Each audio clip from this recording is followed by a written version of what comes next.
Hey everybody, welcome to Reaction Shots for June. It's June. July, June. We are going to be talking about David Cronenberg because the only huge big movie that came out this month, Crimes of the Future. I haven't seen it. We have, but yeah. But I've seen Subtle dig on 93% of Cronenberg's Jurassic filmography. World. That was just teasing. I at least got that. Right. That's my thing is Yeah. we're covered here because there are a few of the earlier ones I've missed that you guys have seen, and I've seen Crimes of the Future. So between all of us, we've probably seen every single one of these. Is it Rabid where they fuck the armpit? We're jumping right in, aren't we? Well, welcome, I think so. welcome to Reaction In Shot. Crash, they fuck like a leg wound. So yeah, there's that. Yeah. Anyway, we'll be talking about lots of weird sex later. Parents, Yeah, cover your children's ears. definitely an explicit episode. But before we get to Cronenberg, well, first of all, Matthew Walden is joining us. Yeah. Hello, good evening, everyone, or good morning if you're listening on your way to work with a strong cup of coffee. I hope. Good, whatever exact specific time it is where you are. Good Dude, that. I hope this is your morning coffee. I hope. I would be audio honored. I would be podcast. honored to Yeah. have I you hope listening this is to your us. Sunday morning. Wow. Sunday morning on your way to. Tweet at us. Let us know what time you listened to this. Yeah, I love that. We want to know. And if you were having a coffee, or just let us know what tea, you're drinking. coffee If or whatever, tea. anything Yeah. you're drinking, just tell us. Yeah, welcome to the Crone Zone. We're in the Crohn I zone. promised my wife I would say we're that. gonna get Cronenberg's disease, Crohn's disease. But before we talk about Cronenberg, and we have a couple of little cute surprises in store for this episode. Really? Before we get into that, Oh. you know one. Oh, of I them. brought the surprises. You brought I the thought they one- were one for of the me. I surprise- was like, was it a surprise for me? You're a surprise. I'm the Every surprise. second with you is a surprise. But before we get into that, really quick, we always start off with what have you liked or seen or watched or hated lately? I Have think you- our guest should do you wanna go first? What Or have you- sec- Do you want what to have- go first or second? Yeah, let me bring up my notes because my memory is just Notes. Yeah. I love it. Rumble in the Bronx. Nice. Jackie Chan's Rumble in the Bronx. Gritty. I saw that. Grit. Yeah, it is. Yes. I saw this when I was a kid in Hawaii. It was my first Jackie Chan. And probably like one of the first kung fu movies I fell in love with. I've No gone on to doubt. seeing like dozens and dozens and dozens of kung fu movies now, but this like made me fall in love with the genre. Yeah. Finally decided to revisit it a long time later. It is better than I remember. Oh, hell It Oh, is okay. better than I remembered. It is a great adventure. It is an explosive roller coaster. It is funny, sometimes Dazzling. Heartfelt. Yeah. A lot of times Jackie Chan's comedy doesn't always work for me. He's like a little silly and loose, Yeah, and maybe yeah, the yeah. editing isn't quite there. It's a little like all ages sometimes. Yeah, he's a little like Jerry Lewis, a little too like, but like the comedy works a lot of times in Rumble in the Bronx. It was funny. I was laughing along with him. And then like the set pieces are bottles. huge. Oh my goodness. Jumping like, there are from the buildings car that park. collapse. Yeah. Like it's I feel like I haven't seen great- this movie actually. I don't It's think a I've seen this one. huge, rollicking, Yeah. amazing time. Rumble in the Bronx. What was your way favorite better than I stunt? remembered. I mean, it's got to be. Well, I mean, like stunt. I was watching it mainly from like a production Yeah, hell yeah. mindset, like, and how did they film Freaking all of hovercraft this? and Yeah. shit was so Yeah, insane. I mean, like stunt wise, I think like Police Story 1 is course. some of like my favorite things to see Jackie Chan do. But doubt. yeah, like the hovercraft scene where Yeah. they're just tearing through town Yeah. was just like production. How did they pull this off? Yeah. Yeah. So I love it anytime Jackie Chan, and he does it in a bunch of the movies, but anytime he like jumps and then like folds himself and fits through something in the air, like the windows, the chairs, the whatever, so good. I think it's Rumble in the Bronx. He Ladder goes fight's through always good. He jumps through the shopping cart. Isn't that Rumble Oh in the my Bronx? God. Right in the market fight, he like I jumps believe so. through. Yeah, I believe so. That's Some crazy. Good, bloopers for that. I love that stuff. Yeah. Because it's terrifying. It's like you screw up and you just hit the thing. It's just like, oh my God. and there's a lot of like bad, mean punk rockers and The main punk that like with the glass Yeah. bottles, that guy scared me as a kid. I was always so nervous. Yeah, and Jackie Chan like cuts him down to size. He gives him like a stern dressing down. He's like, don't be mean, don't be bad. you need to have some morals. Like, yeah, it's very cute. Good movie, good time. Rumble in the Bronx. Rumble in the It's Some like Bronx. Streets of Rage vibes. Oh, like 100%. ballroom brawls. 100%. Let's go. What if you look Fuck, at I want to the watch it right now. look at the cover of Rumble in the Bronx. Yeah. Look at the Streets of Rage. poster. If you haven't seen it before, if 1% of it looks interesting to you, it's gonna over deliver on Yeah. that concept. Rumble in the Bronx. And then the other thing I watched was I've been a little sick, been a little under the weather. I had to have a big surgery, Yeah. long recovery time. So I was sick on the couch for months, and I just rewatched every single episode of Seinfeld. Dang. Because I was kind of like in and out of sleep a lot, and I was like, okay, what can I do? Let me roll over and watch another Seinfeld on my Yes. phone. Yeah. And Seinfeld also hilarious. I know these are little basic Over-delivers. tastes. No These are like way. No, vanilla Seinfeld is choices. but great. yeah. Hey. Seinfeld, I mean, like Best. a product of its time, Yeah. but also when it's great. It's great. And George is also like, George is they might as well have just called it George instead of Seinfeld. Yeah. He's really the main character of that show. Larry Seinfeld's David. just kind of the Yeah. straight man. Yeah. He really is. Like, a Yeah. lot of the plots are there to set up George and him being just a complete screw up. And like, I don't know why he's so lovable because he's Yeah. horrible, but you're kind of cheering. He's lovable by association because everyone else is so trash that he's Yeah. like the relatable one, comparatively. It's true. He's also He's awful, pretty bad. Yeah, he's pretty But I think he makes no bones about his awfulness, Yeah. which I think makes him relatable, and also like his sheer laziness. At least me, I respect his Yeah, I laziness. respect Yeah. his laziness. I was on the couch. I couldn't do anything. Like my wonderful wife had to like do everything for me because I was so sick, and I was just Yeah. like, here's George, who's even more horrible than me right now, making everybody do everything for him, and it was very relatable And for no funny. reason. Yeah. So, Yeah. Like Curb? I did like Curb Your Enthusiasm, but it feels much more abrasive than Seinfeld does. More awkward too. Yeah. More Yeah, abrasive, yeah. for sure. And then like For sure. recent seasons of Curb have been a little less enjoyable. I think just because the times we're in are so abrasive. Yeah, sure, That sure, Curb Your sure. Enthusiasm being abrasive is like a little like oil and water, Yeah. a little The, repellent. Yeah. When they did the Seinfeld reunion season, Yeah. that was excellent. Seinfeld, in Curb, yeah. Curb, yeah. Seinfeld feels like otherworldly to me. It feels like a different kind of version of reality, Whereas Curb, it's like so hyper real Yeah, that you're just it's like, why are too you real. behaving like this? Stop it. Like, stop it, Larry. Yeah. Like, no person would do this. I Stop love it. I love it so much. So I spent my time, the opposite of our Cronenberg episode here. I Yeah. spent some time doing some comfort watches. Yes. So yeah, that's what I've been up to. Jackie Chan and Seinfeld, holy shit. Yeah, that's like the most comfort. Wow. It's true. Wow. So, how about you? How about Yeah, you? what have you seen been lately, up to? Hubie? When I'm feeling down, I crave darkness and murder. So I saw this movie called Watcher. Okay. I didn't even know it was playing in the movie theater, and I saw that it was, and I was like, this is me. It's about a watcher, a serial killer who decapitates people, and it's starring the girl. You said the term watcher like that's a thing. Is that a The movie's called Watcher. No, I know, but you Like said a- it's like a about a stalker. watcher. I'm like, that's not a stalker. A stalker. not a term that shows up on the 6 o'clock If you news. were on the same Stalker. forums as Hubert, right, you know Watcher. There are subcategories of serial killers, and watcher is one of them. R/Watcher. Join us on the sub forum. So creep, man. He just fucking stands behind the curtains and like stares across the window at you. It's very That sounds unsettling. terrifying. Bern Gorman. Do you know Bern Gorman? Is that the director? Actor. Okay. One of my favorites. Maybe I don't know them by name. Okay. Love Bern Gorman. And then it has the girl from It Follows.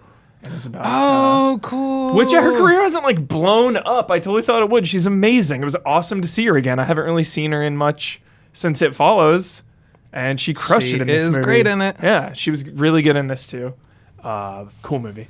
And then Jurassic. If you want to hear my thoughts on Jurassic World, you have to tune into Huber Syndrome. I will be airing that next week. I'm not going to talk about it. You got to tune in. And I feel like because there's so much to watch nowadays, Isla, I feel like when we do What Have We Been Watching, TV shows should just be like a group block. Most of mine are TV shows. Yeah, Obi-Wan, we're all watching that. We're all watching. I'm one behind, but okay. yeah. I'm so like, I mean, I've said this before, but like the sequel trilogy of Star Wars burned me so hard. I just like don't care about Star Wars anymore. Like, I was enjoying Mandalorian until it fell into the same trap that all the other modern Star Wars stuff fell into, and I'm just kind of like, yeah, okay. Like, I'll watch it and I like enjoy it kind of, but it's like, I subscribed to Star Wars Insider as a kid, you know, like, I don't know, whatever. But Obi-Wan has been fine so far. Peaky Blinders, anyone watching that? Just you. Barry just ended. I can't wait to Holy watch it. I was fuck. waiting for them to stack up because I like to run into it. It's over. Season 3's over. It's done. It's done? Okay, I'm diving in because season 2 was great. Okay. It was so depressing but so inventive. Like, he's one of the best directors working now. Dude, I would stack he's him up. directing every episode of season 4 they just announced. That's great. I would Yeah. stack Who him is? up alongside our Really? best Yeah. Bill directors Hader? right Yeah. now. Yeah, Bill Hader, like, he's Dude, season so 3. creative and inventive. Yeah. I heard him I on need a to watch pod- this season. I watched all of season 1 and I loved it, but it was so fucking depressing. It gets more depressing, but it gets I'm not gonna watch it. Then. It gets better also, though. Yeah. It gets so creative. I heard him on a podcast talking about when he wanted to be a director, and he was talking about being a kid watching Taxi Driver, and he saw Robert De Niro on a phone having an embarrassing conversation, and the camera panned off his face, and he said he felt like the camera was too embarrassed to keep watching Robert De Niro talking, and he said that's when he wanted to become a director. And I'm like, gosh, this guy's a genius. So that's He's what a you're thinking genius. about He as is a a kid. genius. Yeah. I have totally such a boy crush on Bill Hader. Like, I want to hang out with him. I want to be friends with him. And I want to watch season 3 of Barry, definitely. I should watch it. I should watch 2 and 3, dude. Yes. Did you ever see that? What is it, Skeleton Twins movie? No. With I him saw parts and of it. Kristen Wiig. Wiig, yeah. Really good movie. Really enjoyed that. Yeah, Throw it on they're the fun list. together. Yeah, it's just like an indie dramedy thing, but yeah. Yeah, that was one of his first like kind of serious things, if I recall. Yeah, where everyone was like, "Oh, really? Okay." Yeah, He's great. Last one, The Boys. I haven't started it. I don't love The Boys. I don't know. This season is on the up and up. It's back on top this season. Yeah, because the last season I thought was good.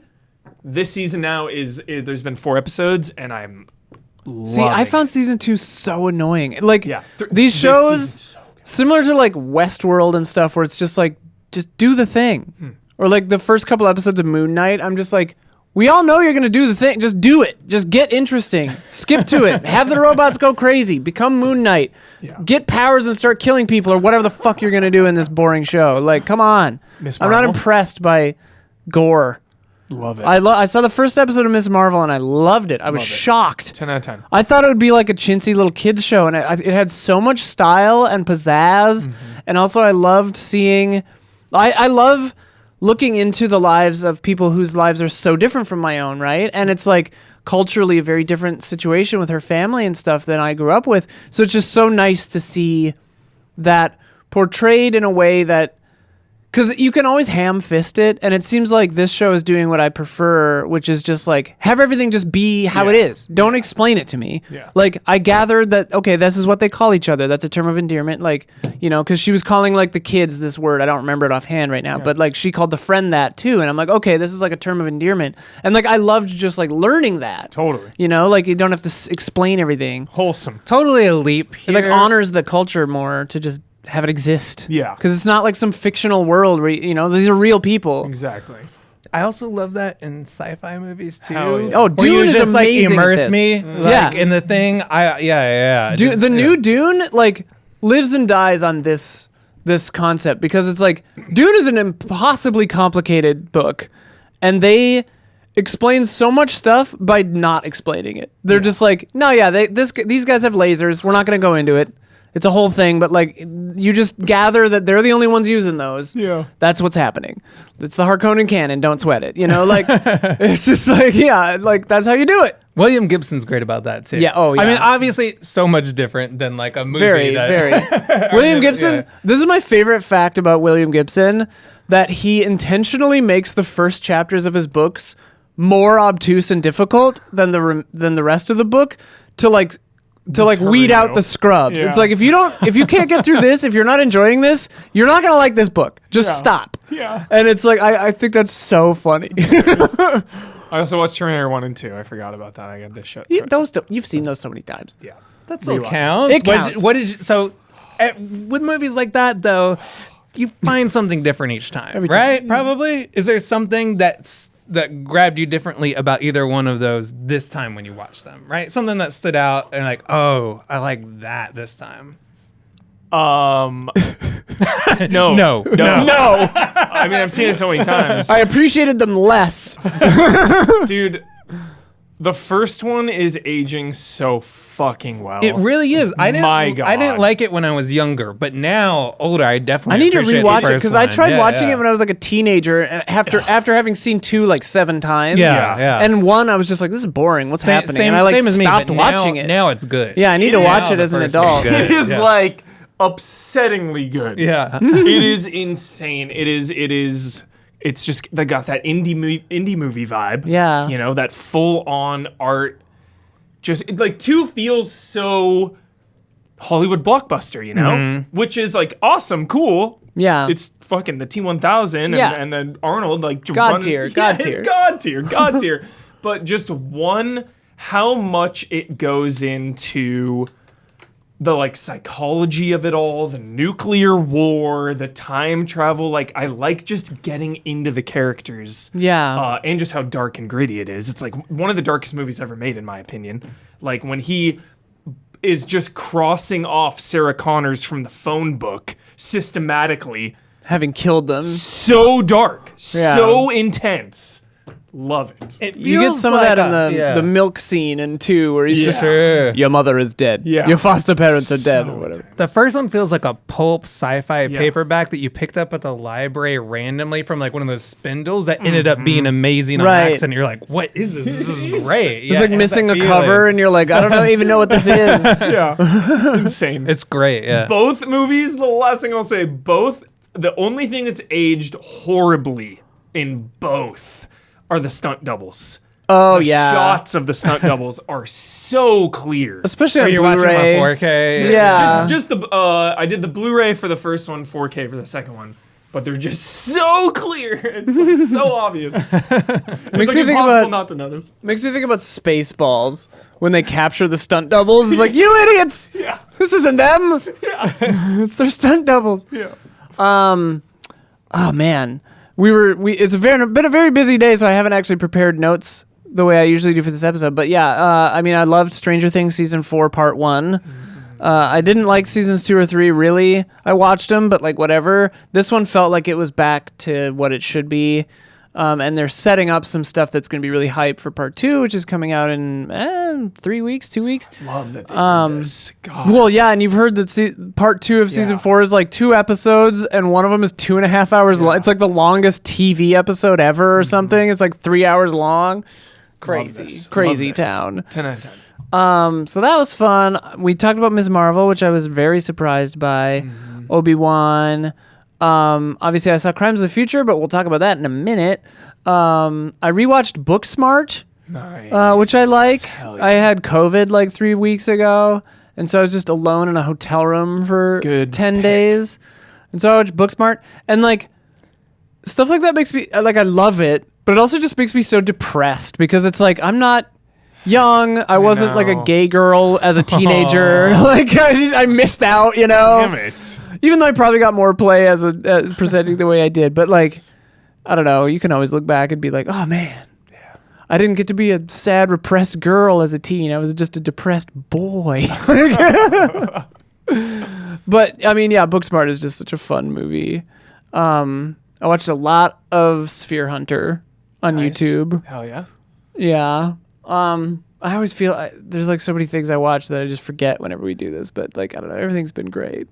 I've been enjoying Sounds things. like you watched a lot. I feel like I watched a lot of stuff and just You're don't on top remember of don't remember everything. anything anymore. Yeah. I just like oh my god. I started the other night First Kill, the Netflix lesbian vampire show. is that yeah. No, it's fucking terrible. Oh, It that's is too bad. horrible. And That's like too bad. I want another good vampire thing. I want a love good lesbian vampires. thing. Like anything with lesbians, I'm all about it. But it's just like I watched 2 episodes, 1.5 episodes.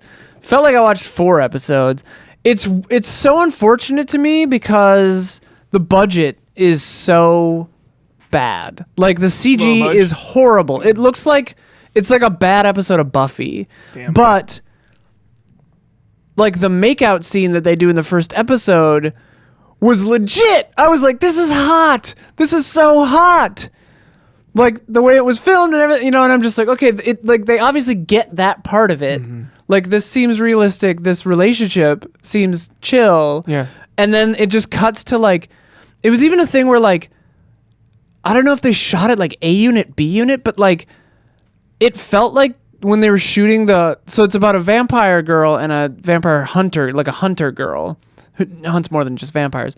When they were shooting the Slayer family, like it looked way more digital. It almost felt like B unit like had the cameras set wrong or like shot it on like Ari's and they shot it on Reds and they shot it on Ari's like for the vampire family. It was so weird. And I'm like, it doesn't seem like a stylistic choice because it wasn't like it would need to be stronger, right? Yeah. It was just like, why when we're over here does the budget seem worse? It's so weird. It was so weird. I know that author loosely. She has this cool book about like supervillain. It's like a supervillain and a superhero, and they like become enemies, arch enemies. Oh, okay. Similar thing here. Oh, right, the big ones. I forgot. I watched Under the Banner of Heaven and Shining Girls, both of which I really liked. Still gotta watch Heaven. Yeah, Under the Banner of Heaven is cool. I saw an article come out today that they thought it was kind of unfair to Mormonism, which, like, to me, I think it's criticizing fundamentalism more than Mormonism because it shows the people in the show that it's kind of focusing on. I think the show is saying this is going too deep. Whereas, like, there are some other examples of people who are in the show who are Mormon who are, like, just normal, standard good people, and it's just like, so it's like, I don't think the show, personally, my read on it wasn't that it was saying like, all Mormons are bad or something like that. It's just like, these guys are going way too far with it is like kind of what it was saying. And I think you could say that of any belief system. It's like, if you're going super fundamental, really intense, it's probably not great, but I don't know, whatever. Also, that's not my life experience. I was raised Christian, but not Mormon, so I don't know. Can't really comment on it. But Shining Girls I really liked. It is on Apple TV. It's kind of weird, timey-wimey, like, neat stuff. I don't know, kind of the less you know, the better.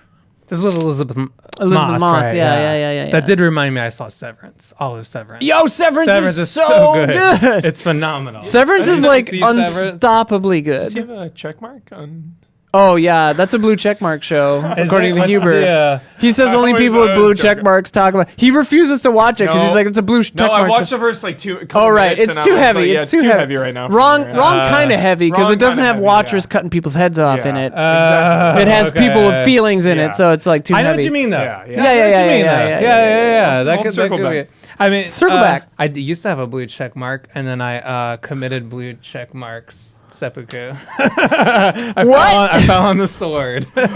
Well, I used to have a blue check mark when I was doing like journalism stuff because I wanted people to like do interviews with me, and sometimes they wouldn't. And then I was like applied for one, and they gave me one, and then all of a sudden people would do interviews. Yeah, when I was like, how'd you lose it? What's that? How'd you? Well, then I felt silly because I had like 500 followers with a blue check mark. It looked so ostentatious. It looked like I had a cap with like crazy feathers in it. Like, look at me. We tried and we couldn't get it. So like, it's like impossible. Well, because I was also a TV producer, so I was like, look at me. I did all these TV shows. Give me a check mark, and they're like, sure. So, but anyway, it looked so silly to have one with like 500 followers. It is always. I mean, like, so I'm always like, hey, good for you, But it is like, always funny when I see someone who has like 17,000 fewer followers than me. A lot. Severance is great. That's why. Good. A lot. Anyway, I got rid of the blue check mark because I was embarrassed. I was ashamed of my words and deeds. I'd be like, I love pizza, and they would have a blue check mark, and it looks so silly. It's good. It's so silly. It's very smart and good and right to like pizza. I know, but that's a blue check mark thought. Yeah. You were like, I like blue. I also thought when I'm a coward. I thought when the revolution came, they're gonna be like, oh, you with blue check marks up against the wall. Yeah, I'm sure that's who they'll go after first. Anyway, I got rid of mine. So I didn't know you could get rid of it. Oh yeah. You just admit you were wrong. You approach the apology tribunal. letter. I promise to learn and do better. I'll be humble from now on. And Yo, I'm sorry to keep this dragging on and on and on. I mean, whatever, dude. The energy in here is out of control. It's been a hell of a day. I was looking after my 93-year-old grandpa. Love that. This last week, and he and I watched the Judgment at Nuremberg. Oh, I thought you were going to say boy. he has a blue check No, mark. no. Yeah. Judgment at He's got some hot takes. fucking one of my On Twitter. Immediately one of my favorite movies of all time. I've never seen it. 3-hour 1961 all-star cast, Spencer Tracy, like Montgomery Tracy's Clift, great. out of Yeah. control, Maximilian Schell, like Judy Garland in there. She was nominated for an Oscar. Damn. Out of control. It's a fictitious trials of Nuremberg for the Nazis. And it's primarily about the courtroom and putting on like the judges, these Nazi judges on trial, and if they're responsible for World War II and everything that happened, you know. Good like, God. were they just following orders, or like Right. can they be held responsible? And it's just a 3-hour black and white epic masterpiece. It's amazing. 10 out of 10. You need to watch Failsafe. I talked about that with your grandpa when I was down hanging out with you guys. Okay. You need to watch Failsafe. Putting It's it like immediately on you would love it. It's Yeah. like a serious Doctor Strangelove, kind of. Sick. Have you seen Failsafe? Mm-mm. Oh, it's fucking sick. Came out like the year before Doctor Strangelove, I want to say. Maybe. Get wrecked, But it's Stanley. it's like the serious version of that. Takes place mostly in one room. Incredible movie. Wow. Failsafe. Awesome. So good. Very cool. Yeah. 1950 whatever. I don't know. Have you seen Bad Day at Black Rock? It's a good grandpa movie. I've seen Bad Day LA. I believe it's got Spencer Tracy in it. He Bad Day LA? is Good Day to Die in LA. Yeah, Bad Day at Black Rock. Spencer Tracy, he's got one arm and he goes to this racist town full of people who I think there's like a Japanese man who's gone missing, and Spencer Tracy goes in and kicks all these racist ass. Sounds Even though he's got like one so arm. sick. It's pretty good. I'm pretty Dude. sure it's Spencer Tracy. Bad Spencer Day at Black Tracy Rock. It's like a is Western. Yeah, amazing. but like an anti-racist Western. Dude. Yeah. Highly sounds recommend cool. it. Good Yeah. grandpa movie. Good. Yeah. Good. Grandpa Good, I'm movies. gonna try that. That's an Yeah, episode of Reaction When you see it, Shot. you're like, oh, I didn't know Westerns could be like, screw all these racists. We got to protect Yeah. this Japanese guy in this old Western Sick. town. Yeah. Really Yeah. good, really cool. And plus, he's got like one arm just beating everybody up. It feels almost like Quentin Tarantino-ish, but Yeah. way less racist than Quentin Tarantino. yeah. Fucking dope. Chill. I'm sure I watched a bunch of other stuff, but I can't think of anything right now. Should we talk about Cronenberg? We probably should. Cool. So I asked our patrons at patreon.com/easyallies in the $7 and up tiers. $7 tiers are film club tier, which is only going to get cooler when we start our Discord up next week. Check it out. Check it out. Check it out. Steve Brule. Yes. So I asked our patrons in the For your health, guy. for your health. John C. Riley. Apparently he goes skating sometimes at the rink I went skating at for 3 hours last night. Yeah. Did you go to Moonlight? Moonlight, yeah, we went that's to down by my house. gay That's night. yeah, I that's should have like- called you. That's like 5 minutes away from my house. Yeah, I love that place. Now everyone Yeah. knows the neighborhood to haunt to try to meet Matthew Walden. It's a big place. It's a big neighborhood, yeah. But yeah, apparently he goes there and skates sometimes. Yeah. That's cool. Cool. Love John C. Riley. Love John C. Riley. Yeah. He went to my acting school. He gives the best melancholic vibe of all time.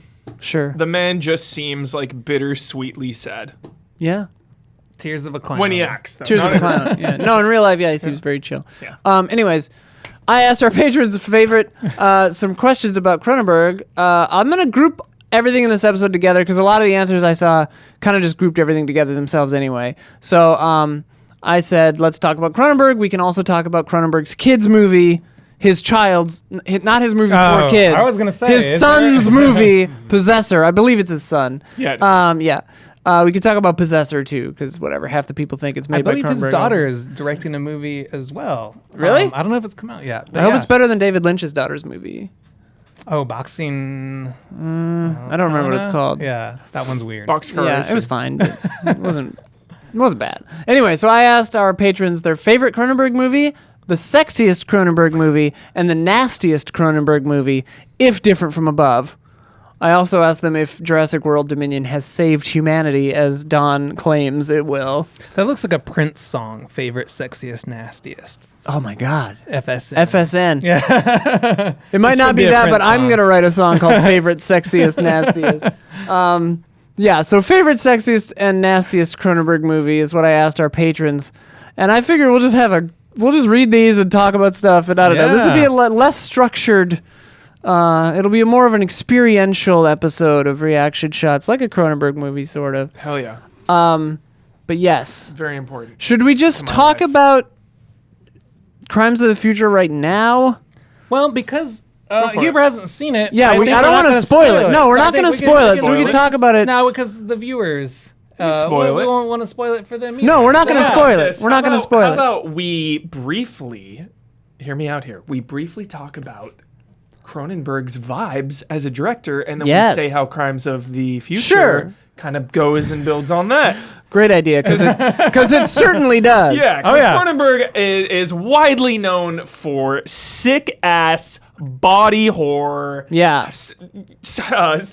hypersexual, psychological content. Usually all at the Primarily. same time. Yes. Yeah. Yes. I love it. Very up my alley. Yeah, like peak 80s sci-fi, that's my favorite type of Cronenberg. Yeah, oh yeah. Your Scanners, your Flies, I think Brood The is Fly is 79. like one of the best movies Yeah. maybe ever.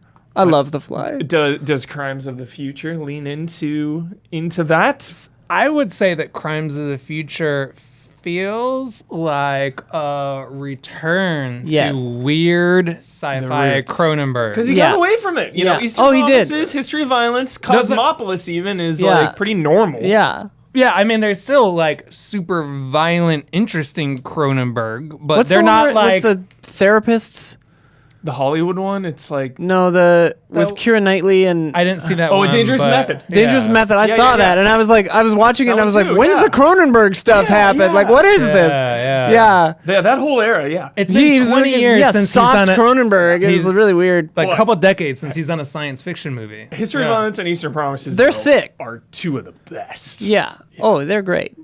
But Yeah, this one sci-fi. definitely feels like a return. And like I was worried that because sometimes your Ridley Scotts, your whoever's, they return to their old oeuvre and they got old man syndrome now. They got vibes. They're still talking about shit that we like figured out in the 70s. It's like we don't care about that anymore. Like shut up, you old bastard. Like you already did this right 40 years ago. Stop trying, do something else interesting. So I was worried that Cronenberg would fall into that. And nah, this shit it's bleeding edge, man. Does it rip? It rips, dude. This shit rips. And like, I'm seeing it tonight. dude, it's I super went late good. last night. Well, you Fucking invited Dawn. me. I blame Yeah, you. yeah. Oh, yeah. I ran out to the late show. of it. I yeah. saw the Late Show at Jurassic Park, dude. I got fucked. I saw this movie middle of the day on a Friday with Sophia. We came out of the Alamo Draft House, still sunny outside. We were both just like, ugh. It was also, oh yeah, I wanted to remember to say this. Before the screening at Alamo Draft House, they usually will have like a quick little video from the director. And normally it's like, hey, we really had a great time working on this, whatever, like sometimes it's a joke about like, hey, don't talk or we'll sick this dinosaur I'm on you. so hyped for this. Oh my God. Cronenberg's, My hype is a 10 right now. Oh my God, yes. What? it just cuts in on Cronenberg, and he's got this intensity of his gaze, his eyes. He's just like, looks like he's like staring through you, and you feel like you've done something wrong, but you're like, he's like not mad at you for it. Like that's just his gaze. This thing is like literally 7 seconds long, and he just goes, I'm David Cronenberg, and I've got a bone to pick with the future. And then there's like a weird and then it just held on him for a second and then cut to the movie. And I was just like, whoa. Set the tone. Yeah, I was like, what? Sick. He does, and you know what? I think this is his most political movie. Oh, for sure. Making a most statement. political. It's yeah, it's it overt. actually is. It's overtly political. Like the movie is about politics. I've and, avoided like, every single piece Yeah, of we won't go information, into it, but, like, honestly. I just didn't know those, realize it tentacles. was political until this morning because the movie kind of is like a little vague where it took me a little while to piece it together. Yeah. And then once I realized like what the themes are pointing to, I was like, oh, he's a little pissed off. Yeah, he's a little angry. pissed off. And I was like, Sick. cool. Because like a lot of times he's playful and vague and philosophical and kind of wants you to just like think about shit. Right. But this movie felt like he had a point. Yeah. And once I realized the point, I was like, oh, okay. Yeah. Okay. Well, and it's funny because like, and I wonder if there is a way we can discuss it without spoiling it for anyone, because I truly do think that this movie is, the less you know, the better. It is. I like the impact when it hit me rather than like having it given. So yeah, I but think it's it should like be vague. Yeah. I really wonder if what the movie meant to me is the same thing that it meant to you. Maybe not. Because like for me, I'll just say like as a trans gay person, there were themes in there that felt very resonant for me, and like who the movie seems to be positioning itself against resonates with me. I'll say, and like I really loved it, and like it was so funny because the reviews are middling. I think I don't recall exactly the number, but it was like Don't Rotten Tomatoes. no, I know it was like Rotten Tomatoes somewhere, like not great. Yeah. like the score was not good, right? And I saw it and I was just like, no, this is great. Like I really loved it, and like it's a culmination of a lot of different like I think drives from Cronenberg, right? Obviously there's the body horror stuff, obviously there's the sexual stuff, but just like structurally, like storytelling, it reminds me kind of Dead Ringers, like pacing wise, where it's like less about a plot happening and more about just little like moments in time and characters just being themselves happening in linear time. More like Dead Ringers feels kind of like that. Like it felt maybe narratively, structurally most similar to that for me. But it's a little bit of a puzzle. And Yeah. like it's a little. it very does not tell silly you also. everything. It's goofy as very hell. silly. Yeah. Like, It feels like a little bit of existence. Existence. because it has kind of Yes. that Yeah. mystery, that little bit of goo. Like it literally is like structurally pacing Dead Ringers, body horror vibes, existence, Sick. but Yeah. like darker, Yeah. like much darker. I laughed. but I laughed more than I expected. It's And funny Kristen sometimes. Stewart and David. What's his name? I keep forgetting his name. David. the registry guy? Yeah, He's yeah. the guy love Whistler in him. Sneakers. Fucking, I'm terrible at pronouncing his name. David Strathern. or Strahan. something. Strahan, Yeah. something? Yeah. It's, He's. I didn't realize that was him, but yeah, that's Expanse. him. Yeah, they're hilarious. Not him. Ashford. Is that the same guy? I'm Yeah. not sure because I haven't. I'm not seen sure if that was. Expanse. I don't. Whatever. If it is the same guy, I didn't recognize him. He's in like Nomadland recently. Never Yeah, seen that's it. him. 100%. Yeah. 100%. I'm Anyway, not sure if that's him in Crimes of the Future though. Oh, okay. I'll check because he looked really different. Confirming though, No Man Land and him, same person. Yes. Yeah, that is it's him. Nomadland and the Whistler him. guy in Sneakers. The 100%. blind guy Yeah. in Sneakers. 100%. Yeah. 100%. They're hilarious. Him and Kristen Stewart. And It's like, really funny. I'm kind of like Yeah. neutral on Kristen Stewart. She was so funny in this. Nice. So funny in a way where I'm like, oh, you must be really funny in real life to be able to play this character in such a funny way. Yeah, how funny is I was that? like laughing out loud Yeah. constantly in this movie. And when I showed up to the movie theater, it was empty. And then as soon as I Don walked, McKellar is this guy. Oh, okay. wait, that wasn't Not him. really. Yeah. I got it wrong. No. That's the dad. So keep going. Oh, that's the Here we- dad? Keep going. Well, this is probably boring for the. Yeah, you but, keep talking. Yeah. I can't remember. He's like got a bit part. Yeah. So, but anyway, he's the bureau guy. Yeah, I know who we're talking Yeah. about. Anyway, keep going. Anyway, so No, this is the dad. Scott Speedman is the Okay, dad. so did I totally get it wrong then? Yeah, Whippet is the guy's name. Aw. Okay, well I got it wrong. Yeah. Wow. That's He's okay. He's got similar vibes. Yeah, he does have similar vibes. Nice. He has similar Wow. vibes. No, that's rare. You very rarely make mistakes. Anyway, they're hilarious. They're Kristen amazing. Stewart and this other fella, the Yeah. Isla just named. Yeah, this other dude. Yeah, Don. They're both hilarious. Well, and it's funny because this obviously was my like Xth Cronenberg movie, and Sophia hasn't seen too many of them, and so I am kind of in tune with You know what you're getting his into. but his directorial style with actors, like for his weirder ones, like he has many different modes, but for these like heightened hypersexual body horror ones, the acting rises up to it in a weird way where it's like heightened, and like Kristen Stewart in one of the scenes that I think you're picturing, her acting is like bonkers weird, and like it doesn't read as natural unless you're like used to, and like there are reasons for it in the story and stuff, but whatever. But like if you're not used to Cronenberg's like heightened reality, that like the acting is even being like sci-fi body horror, weird freak out acting. It's like talking to someone is a sexual experience, right? Like someone's mouth is an orifice, and you're talking to them and like thinking about their orifice, Dude, yeah. And it's just like, that's a very Cronenbergian kind of a thing, and I really love. I wish I never saw Rabid.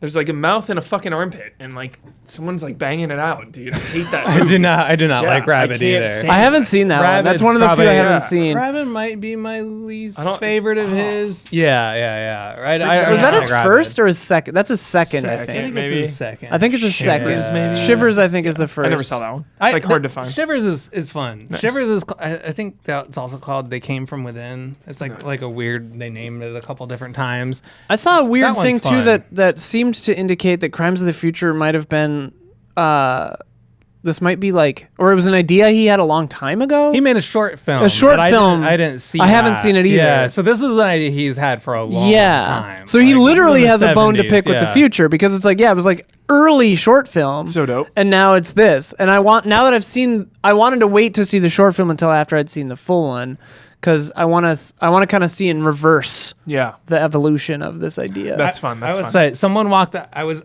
the only person in the theater when I showed up. Yeah. They were like, when I walked in, the theater workers go, "Oh, it's Crimes Guy," and pointed to me. They're like, "It must be him." Yeah. And then I was like, "Am I the only person that wants to see this amazing movie?" Yeah. And they said, "It's thrown a lot of people. A lot of people leave." Well, apparently people in Cannes like left. If you're like not ready for many Cronenberg- walkouts. Oh, Cannes. Well, But it's weird know because Cronenberg. no, I know that's the thing is like Sophia after the movie, because she knew what point of the movie people walked out, and it's like, and I won't say what it is, but it's like almost immediately, and it's like one of the least. It's not a Cronenberg kind of a thing that made them leave, because it's like if you're in a Cronenberg movie, especially a body horror Cronenberg movie, you have to know what you're getting into, and it's like nothing in this movie was like overly disgusting, like that would make people walk out, right? Yeah. It was something else kind of that made them do it, but somebody eventually showed up for my screening, and then they walked out after 20 minutes. They came in and then Yeah, and we talked about this before the episode, Huber, where like sometimes I get excited when people leave, where I'm like, go ahead and leave. Dude, you can't hack it. You can't handle the truth. Yeah. I've also been that person too, where I get it sometimes where I'm like, if you're leaving just because you're protecting yourself, where you're like, I'm not in the mood to do this to myself right now. I get that. I've walked out twice. I walked out of Irreversible. I was like, I can't do this right now. I've only seen parts of that. I've never gotten through the whole thing. I walked out. Yeah. I wish I had walked out of Alexander, and I saw that the night before it came out because I worked at the theater and we had to like QA screen the film rolls. So it was just me and a friend of mine sitting there watching Alexander, and I had my Game Boy, and I was alone in the theater with my friend, and I was still pissed. I was like, this movie is trash. Capital T. I do like when people leave though in a huff, like, well, I object. Right, That's fine. I mean, you can tell they're leaving. I left. They leave loudly, like, where they're like, let me get my stuff. You can see the silhouette of their shaking head. Yeah, Yes. exactly. I walked out of Drag Me to Hell because jump scares were freaking me out, and I didn't. It was like scaring me. Jump scares. Yeah, I was just like, I don't like this. I'm getting really stressed out. Yeah, the jump scares per second are like triple digits.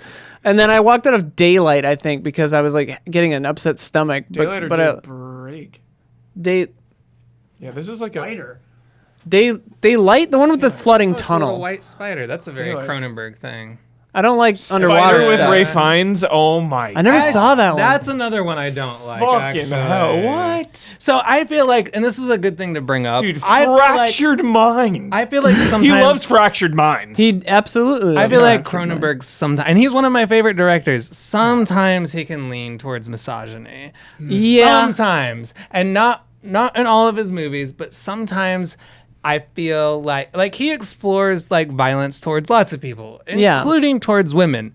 But sometimes I feel like he leans towards it in a way that feels exploitative, in a way that it feels like he's angry at women, is the Shit. impression I get as like the director. There are some feels definitely, angry yeah, that at feel women. that way. And not in a way where like I'm exploring this theme. It feels like he's taking something out on women, and those movies leave me with a bad taste. And not all of them. Spider has that. Yeah, section. especially at the conclusion. Haven't seen yeah, it in a while. Shit. Well, like Dead Ringers is an interesting one because it's about fucking gynecologists. Yeah.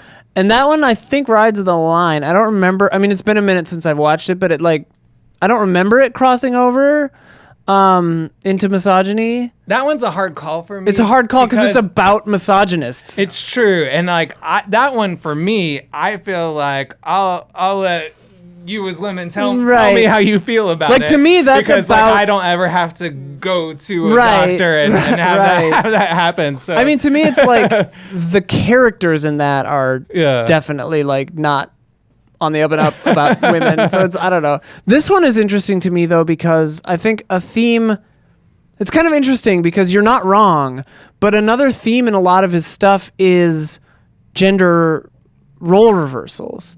Like this movie really does it. Like there are scenes where like male bodies are given vaginal, and like, or scenes are shot in a way where it's like the female character is actually menacing the male character in a sense. And so like there are role reversals in this movie that I think are part of kind of what it's talking about, which is really interesting. Yeah, there and are without getting into specifics, but there are other times where he's so smart about it. Right, Where he seems right. like the opposite. Where Yeah. he definitely feels like subversive and critiquing sort of like masculinity Yeah. in a way that would definitely make misogynists feel super uncomfortable. Yeah. Where I'm like, okay, you're very smart and on the side of cool progressive people. So I feel like it's Yeah. almost like in Brood. his older catalog. Exactly. Yeah, Like, yeah. The Brood The Brood is And, like, my yeah, fucking yeah. favorite. I am a massive proponent of people changing and learning over the course of their careers and lives.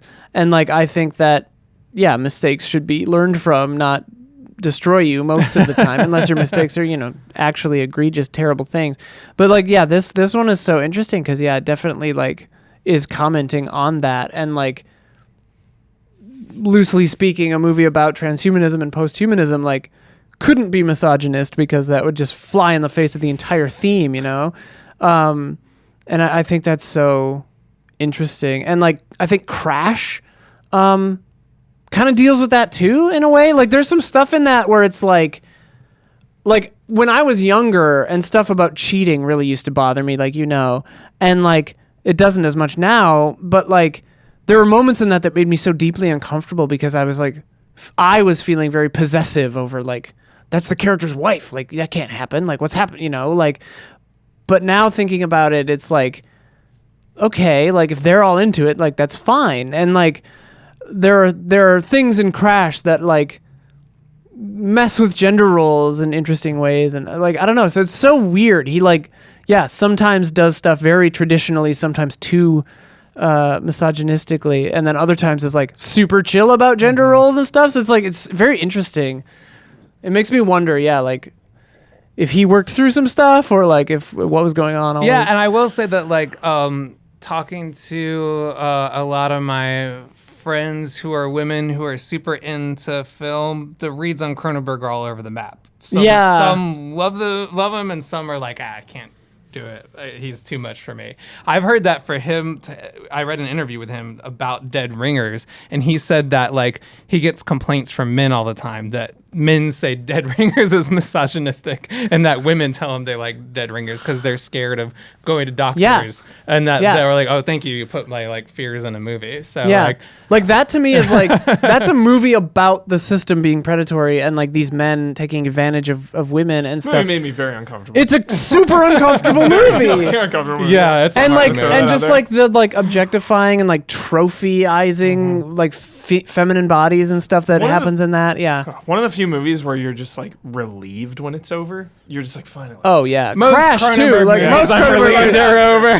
The Fly, I'm like, yo, run it again. Run it again. Run it again. Existence too, because it like ends so abruptly. Kind of. It's just like, oh, okay, that happened. We're done. All right, fine.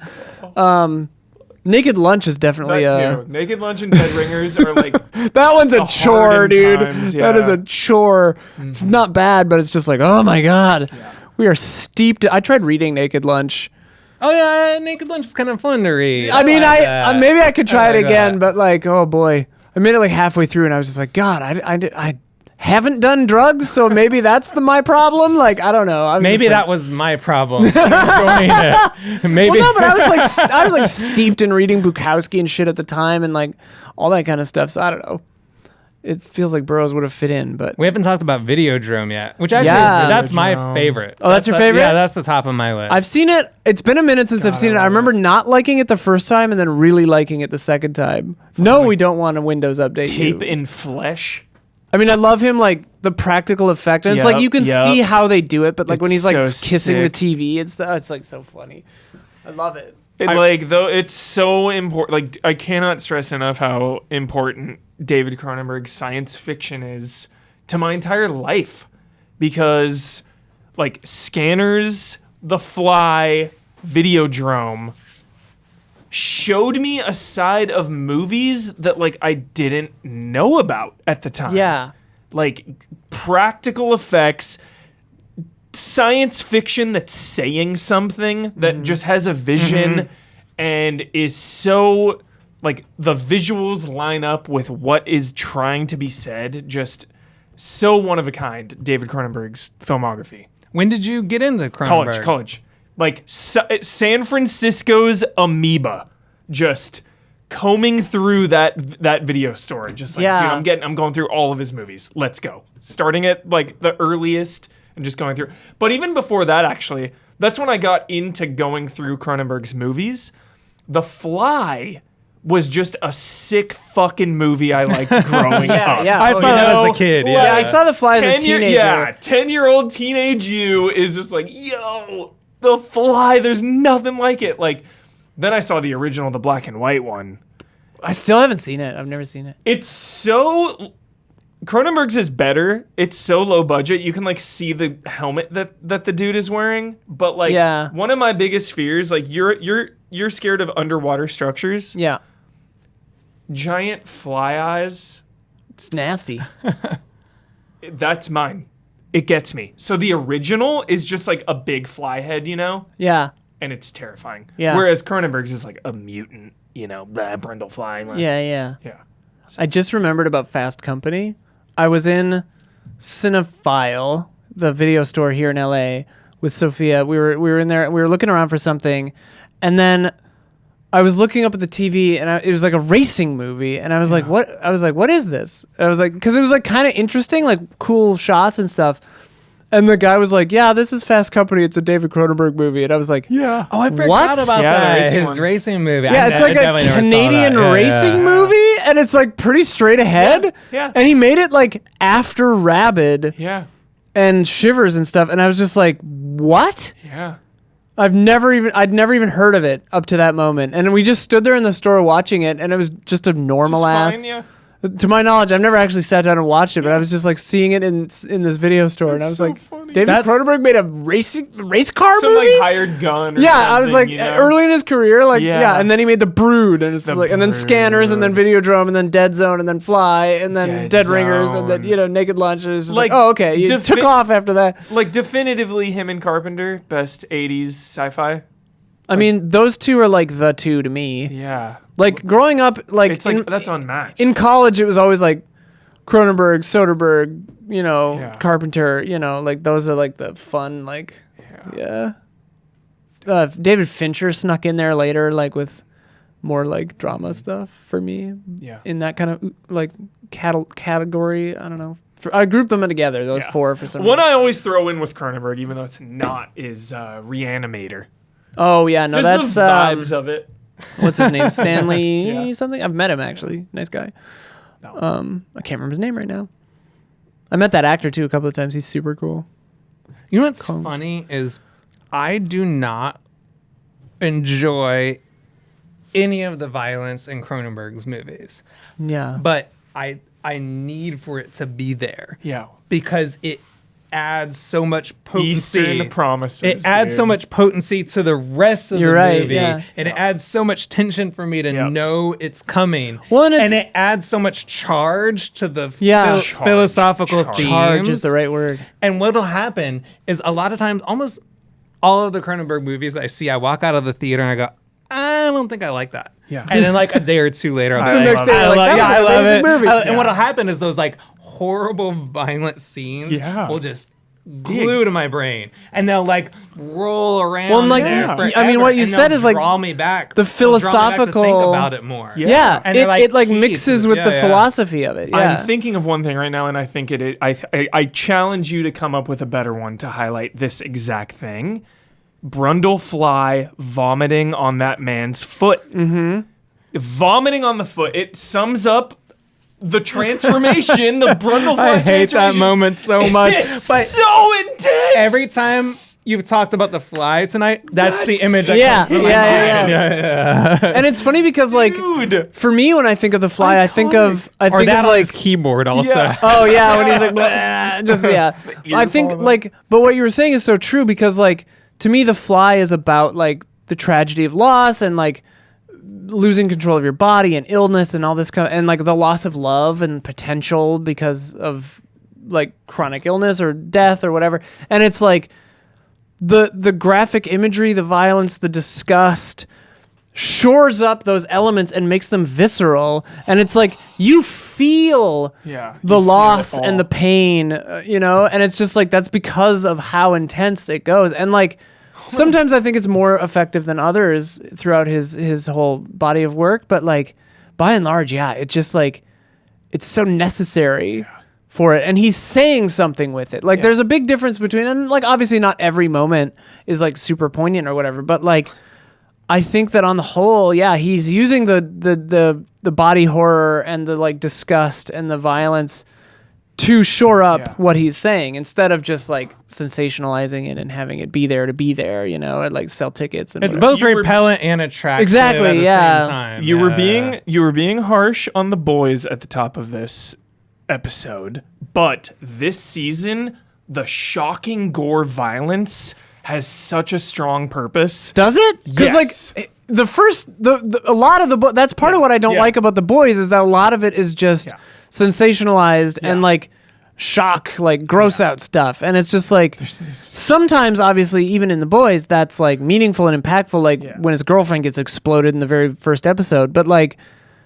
A lot of times it's just kind of there to be like, whoa, wasn't that cool? Like, oh, you blew that guy up. And I'm just like, yeah, but why though? Yeah. Why did you smear that guy's brains all over the wall? Like Scanners. What are you saying? I feel like if Scanners was remade, like they would maybe lose the point of the head exploding. Because like I feel like nowadays the head exploding is it's iconic. Is the meme. It is Yeah. the, you know, if you're remaking that, you're like, okay, how do we top how do we meme this? Yeah, Like, yeah. How do we make this go viral? And it's I mean, like, it's like any remake, like Total Recall or whatever and stuff, where it's just like, I mean, not saying Total Recall is the original is like some like genius, like deep philosophical masterpiece, but at least it had like those vibes, you know, and like so often the remakes are just like sterilized and they lose that kind of stuff. Like I would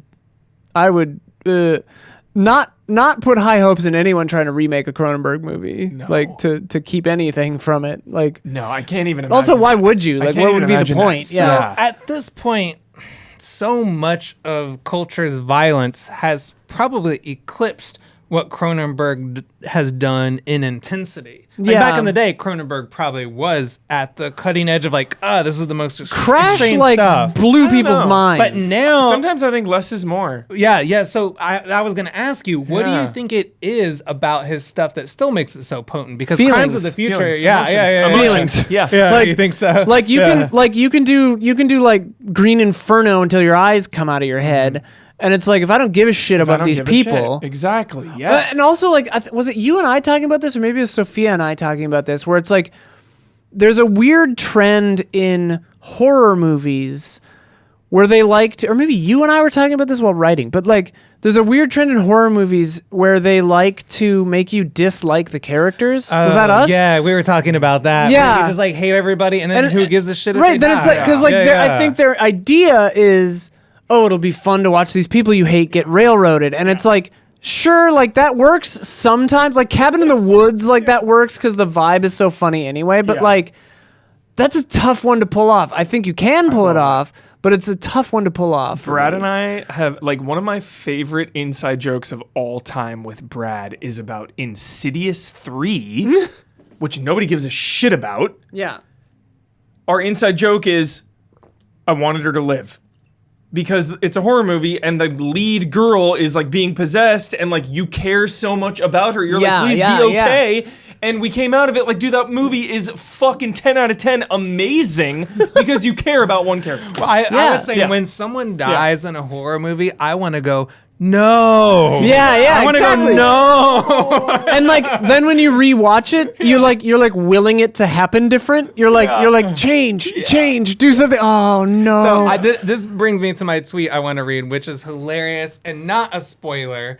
I found this tweet online before I saw Crimes of the Future. I thought this was a real tweet. Turns out it's not. It's just a joke tweet. But Okay. before I saw Crimes of the As Future... in it's not actually This from is just a Cronenberg? joke. This is just a joke. But Someone I else thought made this- it? I thought this was a spoiler. Okay. But it's not a spoiler about Crimes of the Future. Okay. But I was waiting for this moment in the movie. Okay, so this person, 8th month name, don't know who they are, but they said, wow, just got out of a screening of Crimes of the Future and I am floored.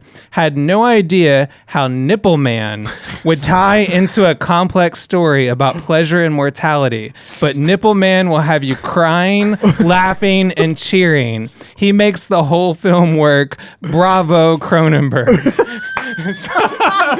So I was like, okay, where's this Nipple Man? let's see what Nipple Weirdly Man though, does. like I feel like they had to have seen the movie before coming up with that joke because it's like it works kind of.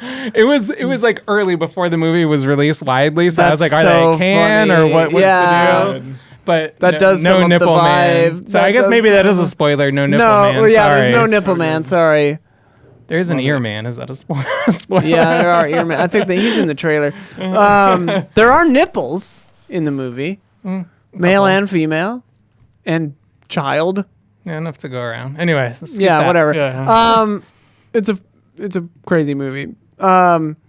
Yes, Cronenberg, fantastic stuff. I realize we haven't read a single patron No. comment. Let's one read of a some. kind. One of a kind, Cronenberg. Truly one of a kind. Yeah, A gift to the craft.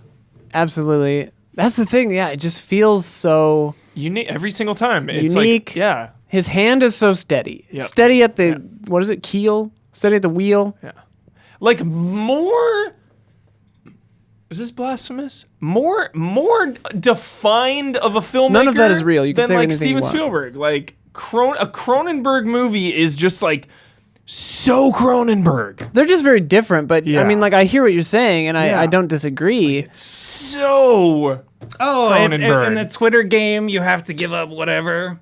I could give up Spielberg before I gave up Cronenberg. Sure, yeah. I mean, Would I? I think I also would. I think I might also. Sorry, E.T. I'm Jurassic keeping Park video would be, dra- Jurassic Park would hurt. Saving Private Ryan are better than all movies said. Even all Cronenbergs. Probably. Wow.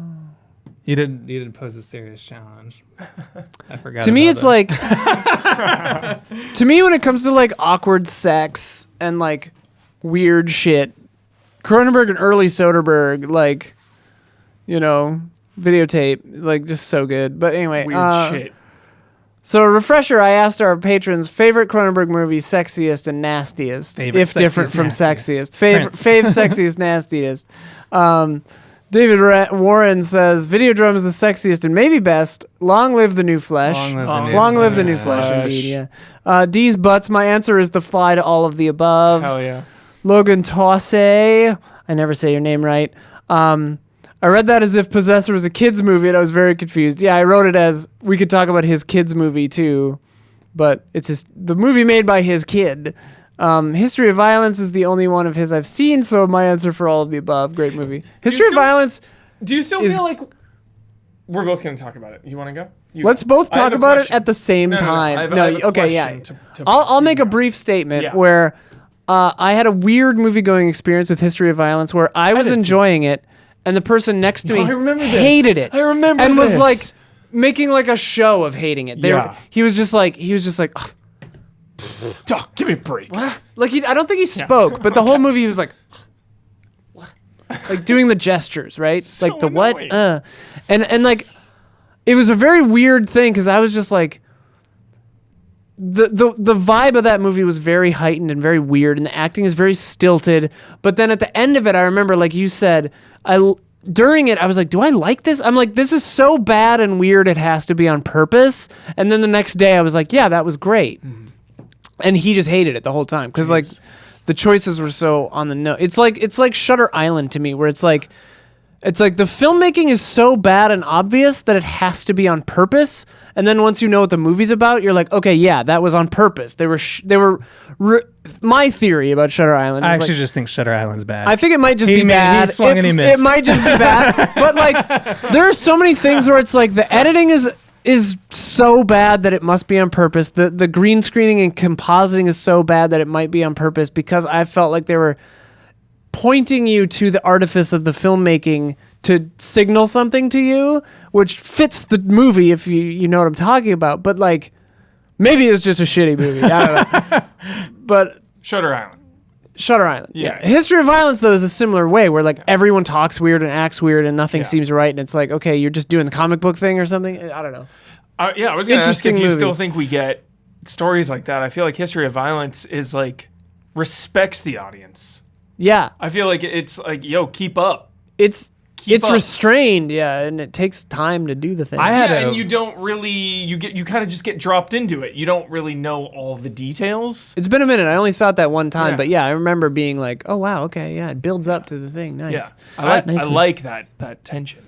My experience was the opposite of yours, where I was in a theater full of people who loved it just a little too much. Oh. Where every single violent thing that happened to good people or bad people, everyone loved. So someone bad got their face smashed in. Yeah! Everyone around me. Someone bad. Missing the point of the movie, Someone good got hurt. Yeah! And I was like in my seat, like looking around, like hundreds of people around me. That's why Michael Haneke made Funny Games right there. Like, that's it. That's it. That theater experience is that. I was like, I don't relate to my fellow humans. Yeah, no. Like Homer shrinking into the Dude, I understand that vibe because that's how I feel about humanity pretty much all the time. I'm just like, what are we all doing here? I love violence, but like... But I mean, I guess it was kind of like part of the point of the movie, but I experienced it way too intensely with that audience. Yeah. I was laughing all the way through Funny Games, so who am I to talk? But I was laughing with him against myself. Yeah. Right? I was like, I'm in on the joke. I'm like, you think we're all monsters for liking this. I get it. This is funny. Yeah. Like, fuck me. You're right. Like, fuck me for watching. You're right. Like, you're totally right. Yeah, History of Violence is a weird one. It's interesting. It's a good movie, though. It's so different. And it's like, it fits into that middle period where it's like Eastern Promises, that Dangerous Method. Yeah, Cosmopolis too, kind of. Yeah. I really liked Cosmopolis. I like Don DeLillo. I love that author. I'm surprised I haven't seen that movie because one of my favorite authors is one of my favorite directors. It's Don DeLillo, I think. Yeah, it's Don DeLillo, definitely. Yeah, Don DeLillo's incredible. Yeah. I love his book so much. Is the bathhouse the best scene he's ever done? The Eastern Promises fight? Yeah. No. It's one of his most impressive. I don't know if best. It's a very well choreographed fight. Maybe technically. Yeah. Maybe technically. And it's just like such a cool choice to have a naked fight scene. If you like that, I would recommend Zatoichi goes to the Fire Festival. Oh, I haven't seen that one. That's the best Zatoichi movie with better than Blind Swordsman. Takashi Kitano. Oh yeah, because it's the original source material. Although I do love the Beat Takeshi one, that one's great. But Zatoichi Goes to the Fire Festival has this incredible bathhouse scene that I'm pretty sure David Cronenberg had to be inspired by, where it's like some naked samurai fighting in a bathhouse. I recall something so much fun of him so saying it was inspired by something. If you like, I mean, like Eastern Promises is also great in its own distinct way. Like I think he did his own thing, but if you like it, you also find that one fun. Sick. I just realized that they've worked together. Yeah, a bunch of times. Tyler Travis, Existence is beautiful genre trash that I love. Crash is just trash. That sounds like a haiku. It's probably the right amount of syllables. Is it, if we did a line rhymes, split, yeah. Existence is beautiful. It's already wrong. Almost there though. Almost. Existence. That's 3. Is. It's not. But I like where your head's at. It's poetry. It's still poetry. For sure. It's really funny because Crash, like I was saying, the first time I saw it, I found it very upsetting. And it like bothered me a lot. The way like Straw Dogs will bother you. Yeah. Especially. Left shit. Yeah. And especially I see now that my source of discomfort was, I think, probably because I was still working through relationships and my own position with regard to a partner, and I was still working through my like late teens, early 20s kind of like possessive kind of how I think when we're younger we tend to try to like I don't know. Do you know what I mean? Like you're trying to like with another person, you're like, no, you're with me, like you're mine or whatever. And like that movie really deals with flexibility in that area, which like now I'm like, okay, yeah, that's great. Like if everyone's consenting, it's fine. But like that was somewhere I was like growing, and like that movie pushed against it in a way that made me very uncomfortable back then. I just didn't get when I saw it. I didn't get it when I saw it. I didn't get it. I took the whole car crash I didn't turning get it. you on thing too so glad you said that. literally, I'm so and glad I you said did that, not dude. understand any of Thank God. Cronenberg's The movie ends. thematic things. The movie ends, and I put it back in the Netflix thing. I'm like, I didn't get it. I think it's I a movie that helps if you see the rest of his work. Yeah. And know about his like concepts about like technology and like where the human body is headed and like merging with like steel and flesh and all that stuff. Like just watching it isolated, it makes no sense at all. Yeah. At least that's a really good point. That's a really good point. Yeah. Through his works. Yeah. I mean, that's a really good point because like that is a common theme, like post-humanism, transhumanism, which means like melding of the body or like evolving beyond what humans are right now and like comfort with that notion. And like deviant sexual desires like come in a lot too. And Crash is like gonna fucking hit you with a car with that. Like, oh boy. And like, yeah, I mean, like, it's been, a decade or more since I've seen Crash, but, like, I can't remember specifically if I thought, like, what the metaphor was, but other than just, like, hey, some people are aroused by some stuff. Shit, into some weird shit. And, like, I'm, like, having seen it a second time, I was like, okay, I guess I'm okay with that idea. I guess. And it's, like... And now, I'm like, hey, I'm into what I'm into. Yeah. I don't judge anybody for being into what they're into, as long as it's like moral and consensual. And so, yeah, it's just such an interesting movie. And I just love that he pushes those boundaries. I also like that did you see that clip online where he praised the director of Titan, where he was like, she one-upped me. Oh, of Titane? Yeah. I did see that. It was so funny. Nice. Because he was like, he was kind of humble about it. Nobody in Crash actually fucked a car. So it's like, yeah, I did see that. That's really funny. I also like when he shows up as an actor. Cronenberg? Oh, yeah. He was in like random stuff. Like Alias. I was about to say Alias. Oh, that's right. Like eating TV like weird stuff. vegetarian Sick. bacon or something. Yeah. I remember like seeing him just randomly in something like that, and I didn't know that he was going to be in it. And I was just like, I remember being like, is that Cronenberg? Recently, what dude. the hell? Wasn't he just in something like Big Time? Some like Tarantino movie or something? Maybe. I remember, what movie is it where Jim Jarmusch is just like biking in circles in an attic? And I did not expect to see Jim Jarmusch in a movie, and he just like shows up. David Cronenberg is in 7 episodes of Star Trek. Which Discovery, Which Star the Trek? new one. Oh, wow. Alias Grace. That's a phenomenal miniseries. Oh, it my really God. is. And Cronenberg was in that? Is he one of he's like one of the lawyer doctors. things? Yeah, that's like, oh my God. What is it Well, that's called? probably like from Alias Grace is so Phenomenal. good. Like Alias, like the word Alias? Yes, Alias in Grace. 19th century Canada, a period psychiatrist piece weighs thing, whether yeah. a murderess should be pardoned due to insanity.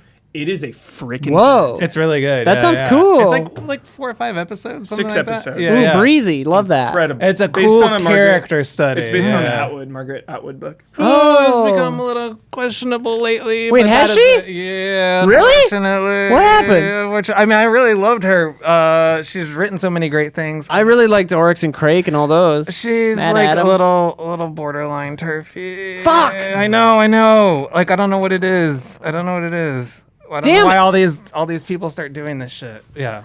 But Because- unfortunately, yeah, they're old. I mean, I don't know. Yeah, they're because just old They're and they fucking don't old. know Yeah. people in real life, and they just get swept away in the wrong fucking stuff. It was one of those things where she like RT'd some shit, and then hopefully she just misunderstood it, and like she was like, I RT'd this, but you should read the article. It doesn't mean what you think it means. It's like, no, not you. Margaret Atwood. Don't go J.K. Rowling, please.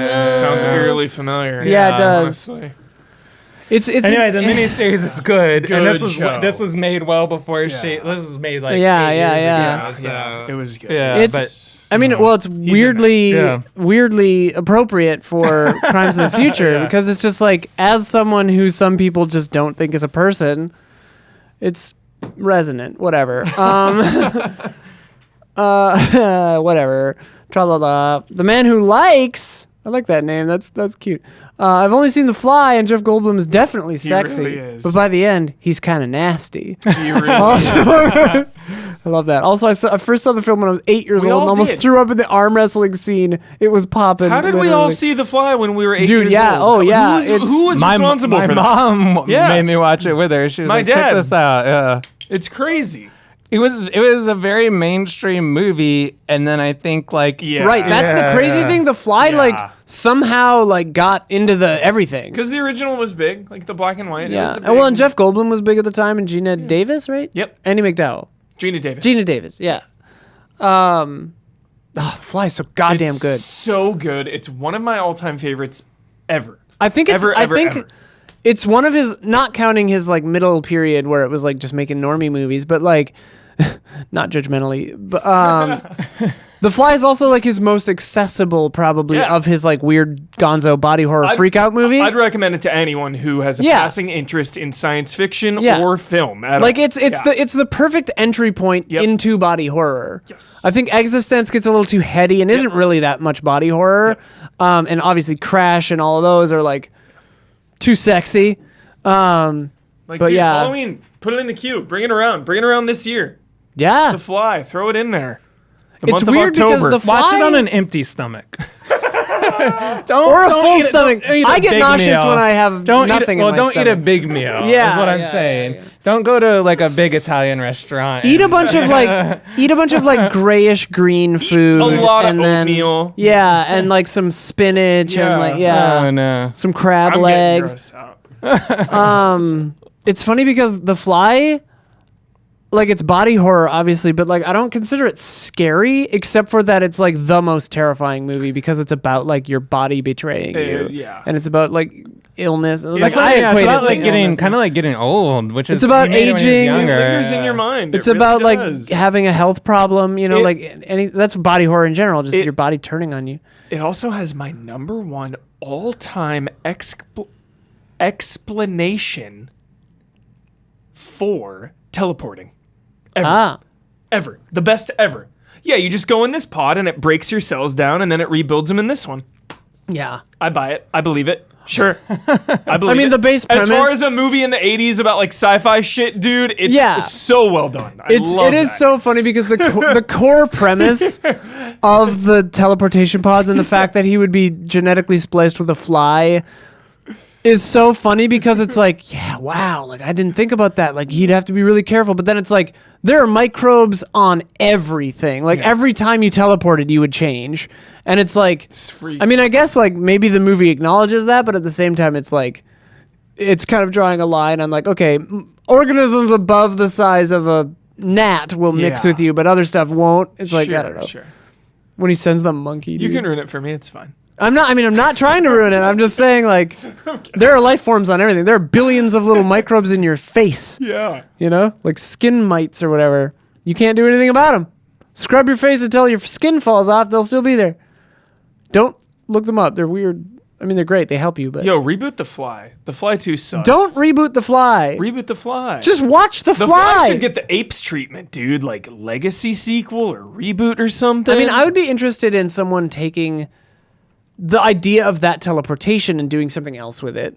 Oh, like but a don't different just creature. Right, or like a different like scenario entirely, but don't just do The Fly again. It's already perfect. You're not going to beat Jeff Goldblum. It was awesome in the 50s. It was awesome in the 80s. Why can't it be awesome in the 20s? Cuz it wouldn't be. We have Flanagan do it. All right. We got Flanagan on The Fly. He could maybe do it all right. Yeah. Ooh, here's your twist. Make it gay.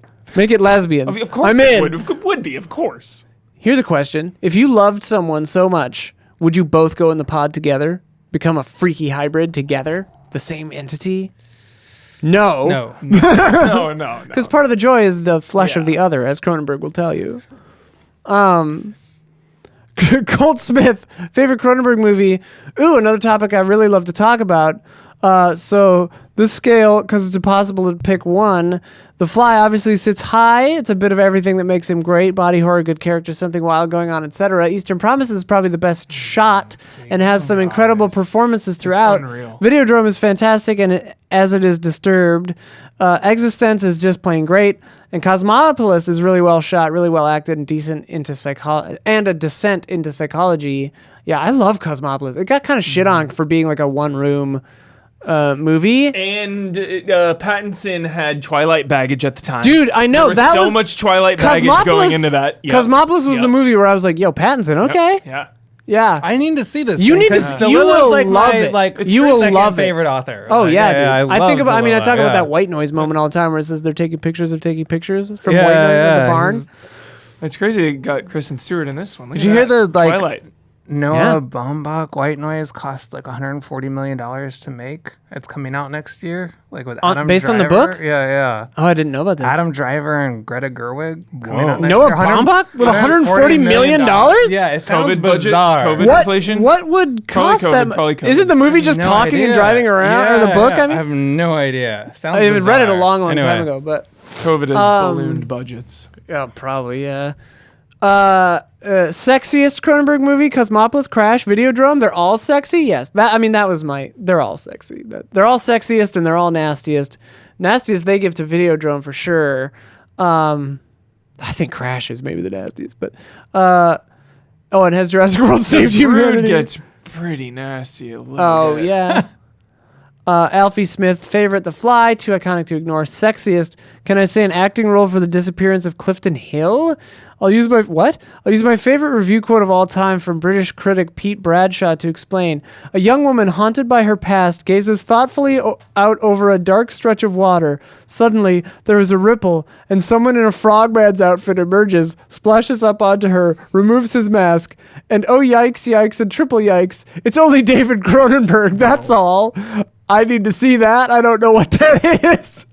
Nastiest is Videodrome, but in a good way. And has Jurassic World Dominion saved humanity? No, but Top Gun did, so it's cool. Sam Joven, Possessor was such a cool movie. That's his son's movie. I like it. The effect that they used when switching consciousness between body really stuck with me. The visual of melting bodies was sick as fuck. Cool movie. Definitely looking forward to whatever comes from younger Cronenberg. Yeah, I liked Possessor. I was a little disappointed because I wanted it to kind of explore that notion a little further. Mm-hmm. It kind of struck me as one of those things where it's like, this idea is really cool. We have the budget to do it like this way, this one time, and not really go really crazy with it.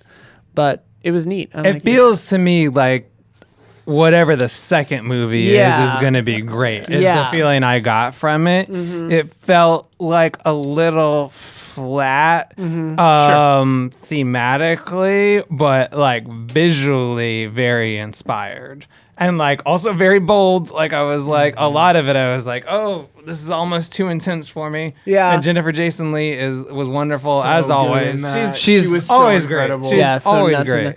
Well, and also like, I don't know if this is unfair, but like, I had a weird kind of disappointment to it where it's like, you're just trying to, like, I don't want you to try to be your dad. You know, like do your own thing, which they do, but it just felt very close to the family lineage. But, sure. I mean, whatever though. I mean, like if you're raised by David goddamn Cronenberg, you're probably going to be a little David Cronenberg. You know? There's only so many genres you can pick from. I mean, yeah.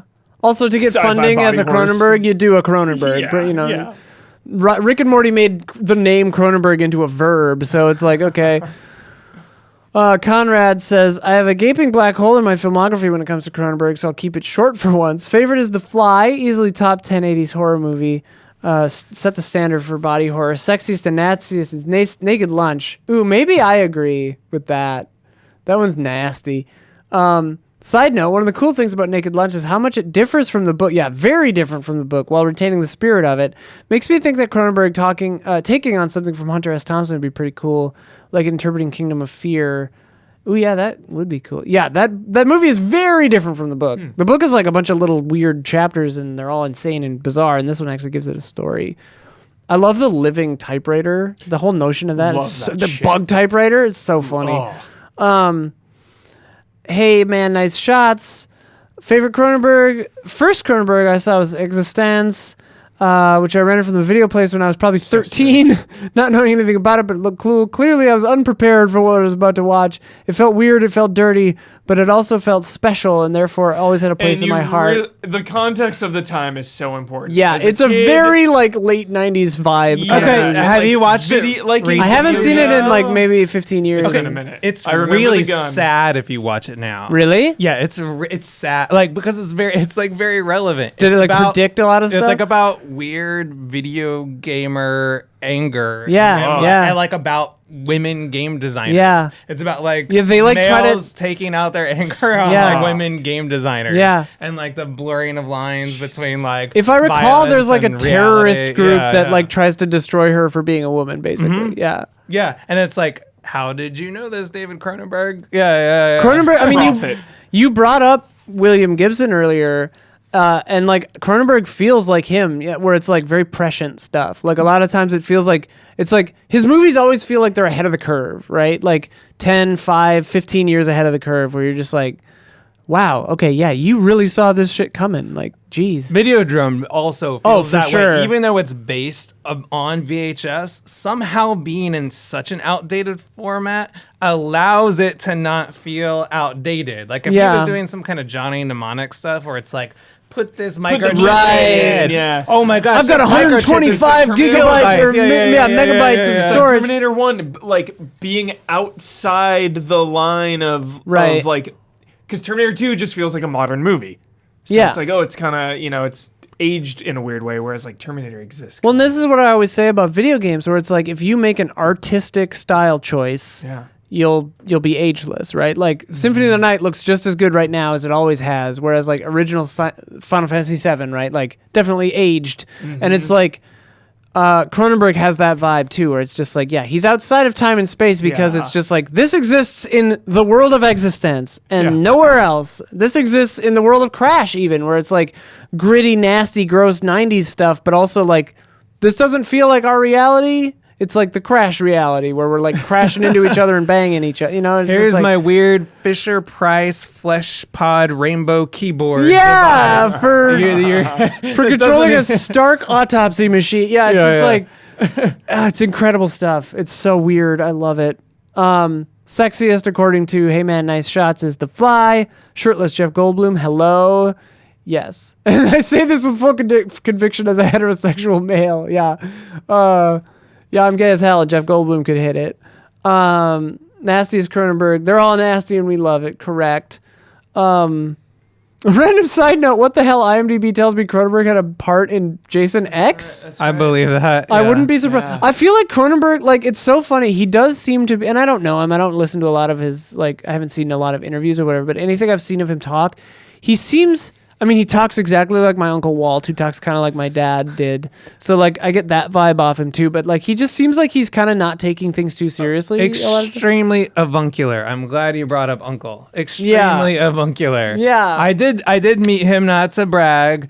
But I met him and very avuncular vibes. Just the sweetest guy. And you hear this about horror directors Always. a lot. Yeah, Always. just They're really like nice. the Yeah. nicest Always. people you wouldn't expect just because they David like. Lynch, too. I met David Lynch, and it was like, I was like, okay, you're just like a chill grandpa? Like, I'm just hanging out with like a nice dude right now? Like, this is weird. They, yeah. I guess they get it all out of their system. Every horror movies, person yeah. I've ever met, like, I used my old job. I met a lot of horror people. Like I met the Reanimator people. I met the Cube Reanimator. Splice guy, and like all of them were just like really chill, Hell yeah. really nice guy. Roger Vincenzo Natali. Corman, yeah. Love him. Oh yeah, we have to Done do some your good shit. reveal. Oh, is it time for it? Oh, Well, it is now that we're in the back nine. Just for you, Hubie. Well, we talked about Cronenberg being political, so I wore Yeah. something a little political tonight. I hope What? it's not too political for your podcast. Okay. Nothing But is. I do have a candidate for the upcoming presidential elections. Yeah. I don't know if do you care if I get political on your No, podcast? go for it. Okay, I think we should elect Cronenberg for president. I don't know if you can see this on the camera. For listeners, I think it should be Cronenberg, he our has. next president. Even though he's Canadian, we should. We'll make an exception. For listeners, he has opened up a breakaway jacket and has a shirt that says Cronenberg for president on it, Let's do it. It's time. and is also wearing a Fatal Fury hat. Yo, Fatal Fury when he flicks the bullet. Oh yeah. So sick. So sick. Love this whole vibe right Yeah. now. What's Yeah, your what a pin vibe. from? Oh, the pin. That's just a little pentagram. With a, Oh. Some kind of Pentagram. dude Just who General, hell on just earth. general Yeah. pentagram with a snake Ouroboros. I have a going on. lot going on. It's all right. It just makes me happy. I have a lot going on. It's today's fit. Yeah, dude, I love it. I love it. Oh yeah, I forgot to say anything else. Hey man, nice shots. Treats themselves to a little anything else. I usually have one of those at the end of the episode. I forgot to do it this time.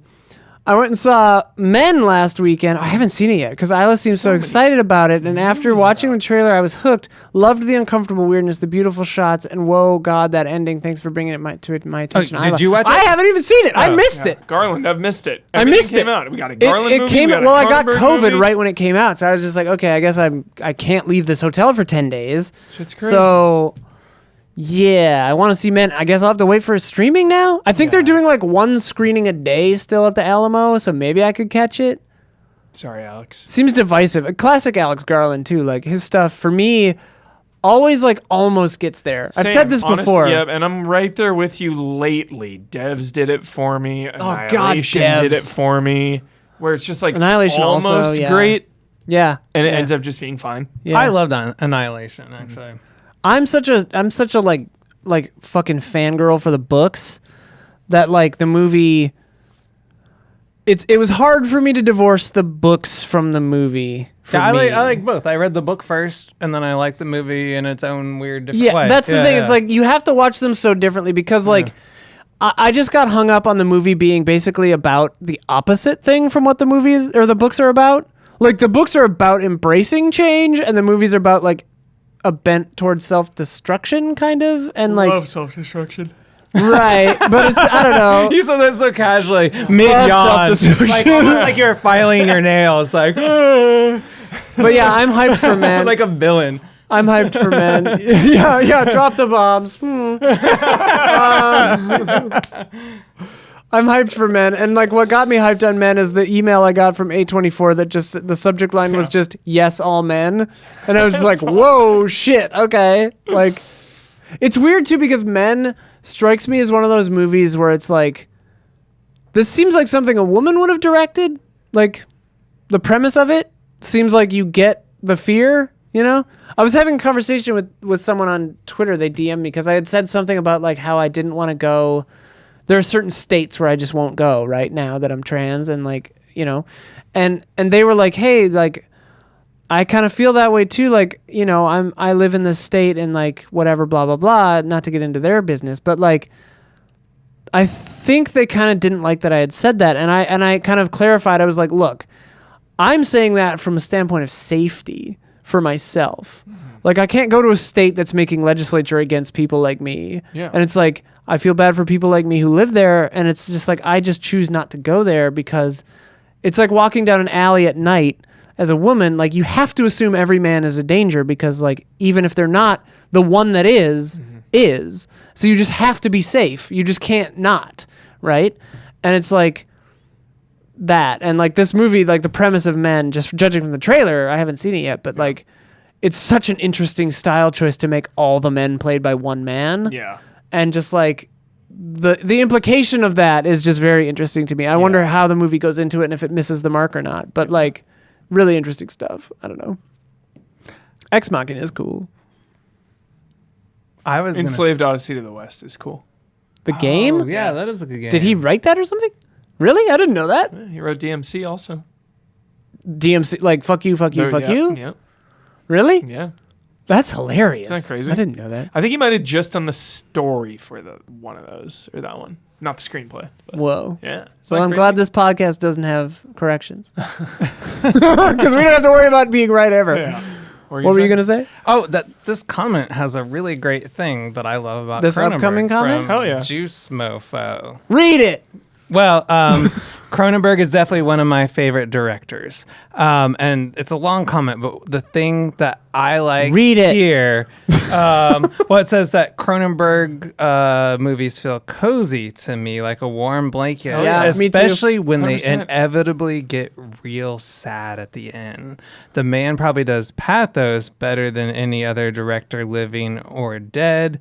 Not sure what any of that says about me as a person, but I just thought it was interesting to discuss. Yeah. And then his psychological obsession, like A Dangerous Method, Alias Grace, all this, he just loves like psychology. I think, but the sadness for his newest movie to me was almost unbearable, where I was like, I don't like how sad this is. I'm feeling really sad right now near the end of it. I mean, it had some other interesting things going on, but near the end of the movie, I was just feeling in a real sad mood about a lot of things. I think maybe just that were happening outside of the movie in the country that the movie coincidentally lined up with. Yeah. And then the movie just seemed to like just tap into that. But like his movies always do that. Like his movies always have like a sad bent in them. Videodrome is sort of like a fun kind of like violent action movie, but it ends on like a pretty sad note. Existence is pretty fun and silly, but that also ends Sad on when a you think sad- about it. yeah, that ends on a sad note, and as we were talking about, became more relevant and sad as time passed. I'm trying to think of like other ones, like The Fly is sad. yeah, History yeah. of Violence, I think maybe has a Melancholic. happy ending for the characters, but there had Yeah. doesn't. Well, I don't It- want it- to spoil it's it. bittersweet. It It's very explodes bittersweet. into a very it intense ends- moment. It Yeah. ends. It kind of ends at a moment of peace, but they're all reflecting like we just went through some heavy shit, didn't Yeah. we? And like Yeah. you're feeling like okay, I this think- is a happy ending, but like a sad happy ending. I Yeah, think yeah. like to me Cronenberg, because you're not there's nothing wrong with you. It says good things about you, I think, as a person. And I think why Cronenberg feels like you said cozy is that it's cathartic, and like it does something that like sci-fi or fantasy, right, can be a pretty ham-fisted metaphor for things in real life. Like it can talk about war, it can talk about whatever, and it can just use analogs to hit the metaphor pretty directly, but it doesn't feel on the nose or heavy because it's couched with this different coat of paint. And it's like, I can watch a movie about how, you know, the country hates a certain kind of people, or like people are afraid of new things. And like, if it's just about that, it depresses the shit out of me. But if it's about weird, like art house sex parties that Cronenberg is doing or whatever it's about, you know, the catharsis can hit me because it's couched in that metaphor. And like I think he does that so well because he doesn't shy away from it. Like he can be talking about dying of cancer, right, without making a fucking just dead ass sad movie about dying with from cancer. He makes it about a fly teleporting and like rotting away and like being sad about that and being gross about that. And it's like, okay, that I can handle. I'm still doing the same philosophical process, and I'm still getting that catharsis, but I'm not actually just watching fucking someone die like my dad did. It's just like something very different about that and very real because he doesn't do it with kid gloves, and I think that's why it resonates, is because he doesn't hide it and he doesn't talk down to you, and he doesn't explain what he's doing, which I think is very important. He respects the audience, arguably more than any director, writer out there. Yeah, because they're all about stuff. Yeah. They're not. None of them are just, here's some fucking weird slugs or whatever. Yeah. It's just like, I don't know. It's like, hey, I'm gonna fuck your leg wound, but like, it's saying something. I don't know. It's like, what? I don't know. It's so funny because I've heard like so many people describe Cronenberg as like shocking and disturbing, and I don't think I really hear the term sad get thrown around that often. And I don't think I've ever described him as sad. But like I think that's very accurate, and I think that's very insightful. I've never thought of it that way. And when I think of like The Brood, I love The Brood. It's my The favorite. Brood's final shot. I think so much about like the crazy, shocking, funny reveal of the exactly that. But like the final shot is much more quiet and much more sad. A lot of his like final shots are quieter and sadder. And that's probably why a lot of his violence sticks with you, is because there's this undercurrent of sadness that I think so many other directors who are trying to be shocking forget about. And then I think that's also why we forget about the other directors who are trying to be shocking, is because they leave that element out. Yeah. I think about like torture porn stuff, and it's just like, that to me feels gross and unsettling, and I just don't enjoy it. And like, I don't know, because it feels pointless. It's just like, okay, here we are to watch these people suffer. It is, yeah, and it's just like, these have thoughts and stories and characters, and like they're set in interesting worlds with beautiful art direction and like interesting thought put into everything. And it's just like, it's just on a whole other level. I don't even conflate the two. Like I don't even like everyone. The takeaway from so many people who have seen like one Cronenberg thing or seen a trailer for a Cronenberg thing is always like, oh yeah, it's just shocking. It's like gross. It's weird. It's gross out stuff. It's body horror, And it's like, it is, but it's not really. It's not about that. That's just one of the tools. That's one of the tools. Yeah. He's talking about, loss. He's talking about sex. He's talking about, feelings. It's funny because Cronenberg's definitely hugely influenced by Marshall McLuhan, another like Canadian, and that Cronenberg actually went to the same college that Marshall McLuhan taught at as a professor. Who Marshall McLuhan's that like famous like understanding media, like media theorist guy who like definitely like Videodrome. There's this guy named Professor Oblivion who I don't know if you remember that, who's like, come watch all these videotapes, and like he's the one who tries to like I think like brainwash people through the videotapes a little bit, but there's he had this theory that as like the channels of communication that humans use in the future continued to overwhelm people, they would need to numb themselves with like violence. And then Videodrome, you can see that happening. Like, but Cronenberg's almost doing the opposite. Like, as we're being overwhelmed with more and more ways to communicate through like internet and technology, he's using like violence to like unnumb us, to like shock us a little bit out of our complacency to like feel emotions in his movies. I don't know. I think that's just like an interesting twist on that guy's theories. Well, and I love that Cronenberg sets his movies in places that have like this unreal technology. Because it's like Crimes of the Future feels like a movie that takes place like it could take place any number of years in the future, but like there aren't phones in it. And it's just like, oh, cool. Like, it's not about that stuff. It's in its own kind of reality. And I think that that's a really interesting way to do that, because it divorces it from like the trappings of modern, like, distraction, like you said. And like, I don't know.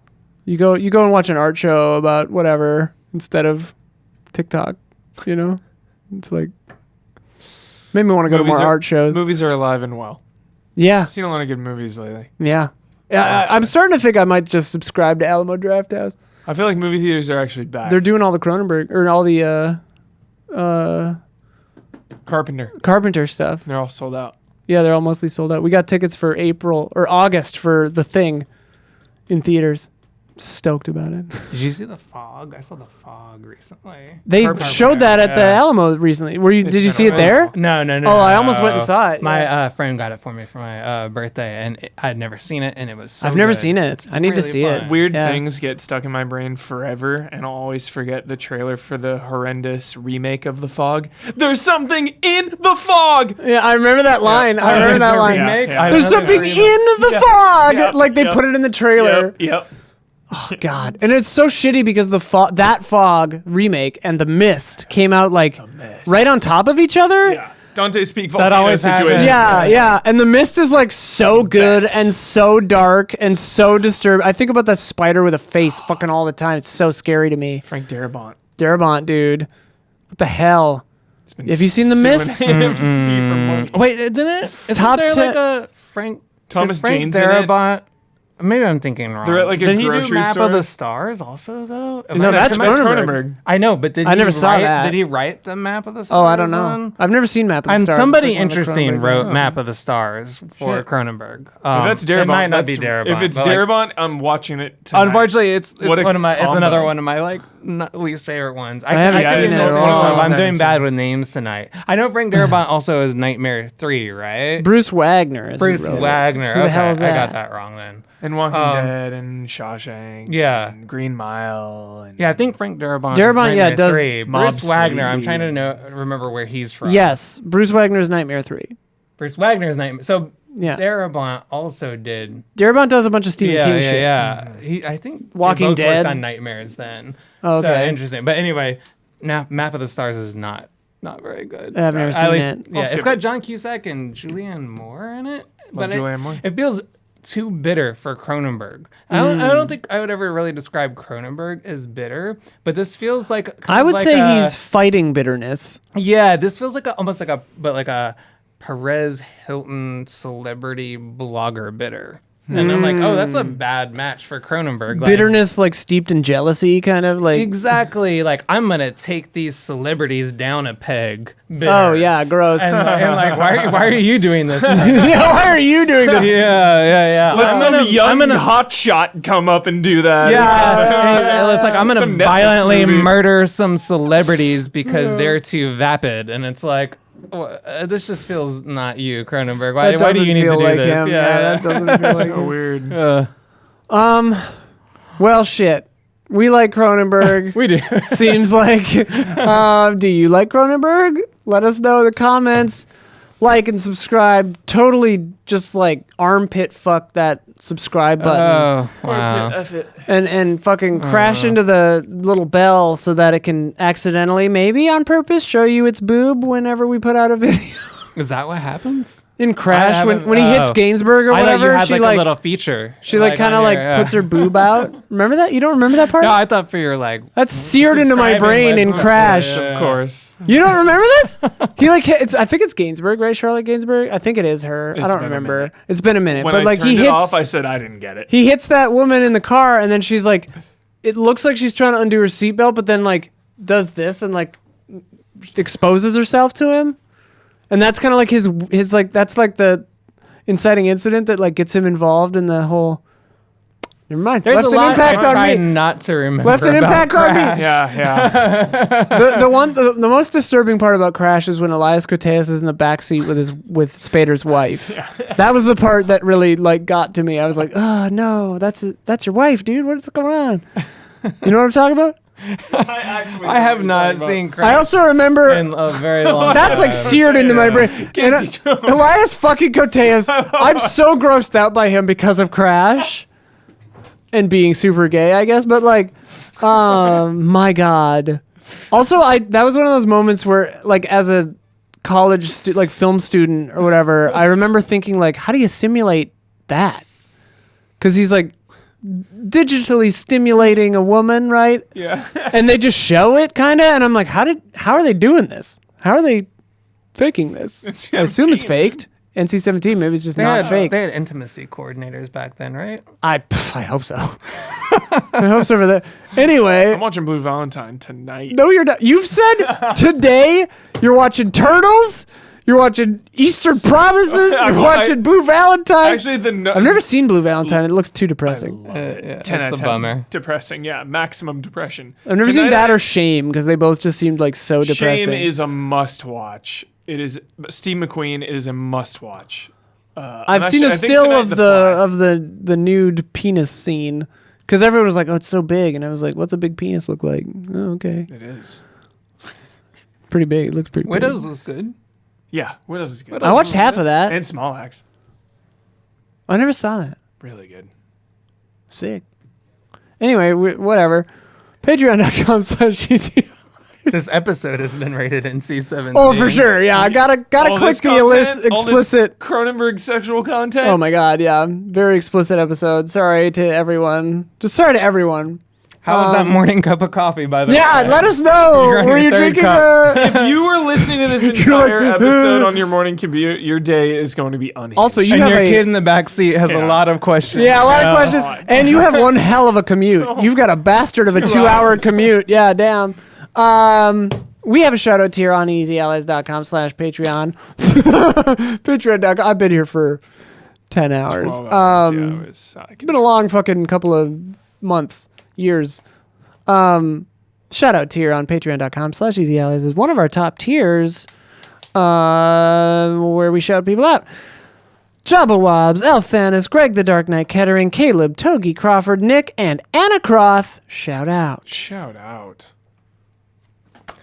Long live the new flesh. Long live the new flesh. Thank you everyone for listening. We'll be back next month with something.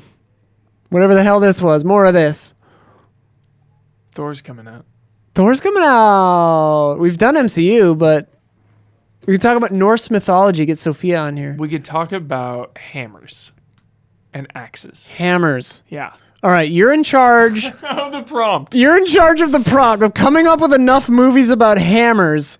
I'm To make it an thinking of episode. one right now. You want to know the one that popped into my brain immediately? What? Kathy Bates. Oh, Misery. yes. Great one. Hobbled. You've seen Misery. Nope. What? Not You gotta watch Misery. Matthew Walden. Matthew Walden, dude. Misery, dude. That's what I'm watching tonight. When I see you next month, you'll have a Yeah. Misery tattoo. You'll be like, yo, Misery. You'll have a dude. Misery tattoo. You'll love it. That'll be the next reveal. Misery. Look, it's just Kathy Bates, that one shot where she's like right there. Watch Misery. Horrifying. It's absurd. It's horrifying. Okay, bye. Oh yeah, thanks to my guest Matthew Walden and my co-host Michael Huber. It was my pleasure. Okay, bye for real.